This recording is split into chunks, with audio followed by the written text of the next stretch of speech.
Welcome. You don't trust yourself as much as you think. It's a quiet truth, often hidden beneath layers of daily decisions. This isn't because you're incapable or because your inner compass is broken. It's because somewhere along the way, you were taught to ignore it. Maybe it was a critical voice that made you second-guess every move. Maybe it was being told you were wrong so often that you started to believe it. Or perhaps you learned the hard way that your instincts weren't safe to follow in a world that demanded you fit in. So over time, without even a conscious decision, you stopped listening. And without realizing it, the silence inside grew. You started looking outside yourself for answers, for validation, for permission. What do they think? What should I do? What's the right choice here?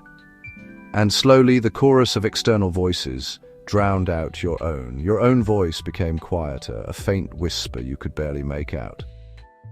This is how self-trust breaks down, not all at once in a dramatic collapse, but in 1,000 small, repeated moments of disconnection, where you doubt yourself, choosing logic over a gut feeling that screamed no, where you ignore yourself, pushing past your own fatigue to meet someone else's expectation, or where you override what you feel, convincing yourself you're fine when you're not. And the more you do that, the harder it becomes to hear yourself clearly.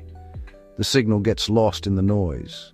But here's the part most people miss, the hopeful truth at the center of it all. Self-trust isn't a fixed trait you either have or don't have. It's not a gift given to a select few. It's a practice. It's something you build one small action at a time. And it starts small, not with big, life-altering decisions that feel overwhelming, but with the quiet, everyday moments that make up your life. Listening when something feels off, even if you can't explain why. Following through on a small promise you made to yourself. Choosing what feels right for you, even if it's the quiet, unpopular choice. These small moments matter more than you know, because every time you listen to yourself, every time you honor that inner knowing, you send a clear signal back to your core.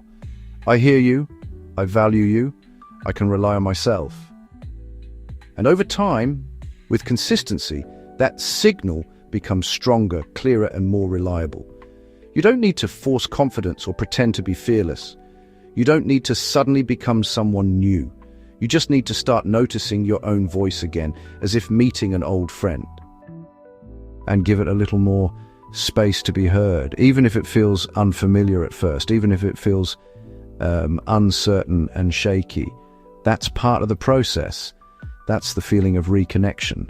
Because self-trust doesn't come from certainty. It doesn't wait for all the answers. It comes from showing up for yourself consistently, especially in the face of doubt. In small ways, quiet ways, real ways. So today, don't try to change everything. Don't aim for a revolution. Just notice one moment, one small choice where you can listen to yourself and gently, bravely follow it. If you found value in this, the free 7-day Inner Strength Journal is linked in the description below. That's where it starts. Stay if this space helps you build self-trust, cultivating inner strength and healing from within.